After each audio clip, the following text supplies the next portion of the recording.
Hi friends, welcome to up and down Tamil. இன்றைக்கி நம்ம சேனலில் புதிர்கட்டங்கள் கொடுக்கப்பட்டிருக்கு. குறிப்புகள் கொடுப்போம், அதை வச்சு விடைகளை கண்டுபிடிக்கணும். அதுதான் இன்றைக்கி நம்ம வீடியோவில் பார்க்க போகிறது. புதிர்கட்டங்களுக்குள்ளே போகிறதுக்கு முன்னாடி மறக்காமல் நம்ம channel up and down Tamil அந்த சேனலை சப்ஸ்கிரைப் பண்ணிக்கோங்க. மறக்காமல் பெல் ஐக்கான் இருக்கும், பெல் சிம்பிள் அதையும் கிளிக் பண்ணிட்டு ஆல் அப்படிங்கிற ஆப்ஷனையும் கிளிக் பண்ணிக்கோங்க. மறக்காமல் நம்ம வீடியோவுக்கு லைக் பண்ணுங்கள், ஷேர் பண்ணுங்கள். இதற்கான விடைகளை கமெண்ட் பாக்ஸில் எழுதி அனுப்புங்க நண்பர்களே. புதிர்கட்டங்களுக்கான குறிப்புகள் மொத்தம் 5 எழுத்துக்களை கொண்ட ஒரு சொல். முதல் குறிப்பெழுத்தான சு அப்படிங்கிற குறிப்பெழுத்து கொடுக்கப்பட்டிருக்கு.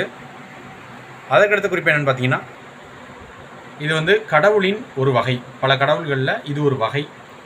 கிரகங்களில் ஒன்று. இது பல கிரகங்களில் இதுவும் ஒன்று. மொத்தம் 5 எழுத்துக்களை கொண்டது. ரொம்ப எளிமையானது தான் நண்பர்களே. கண்டுபிடிச்சிட்டிங்க அப்படின்னா விடைகளை கமெண்ட் பாக்ஸில் எழுதி அனுப்புங்க.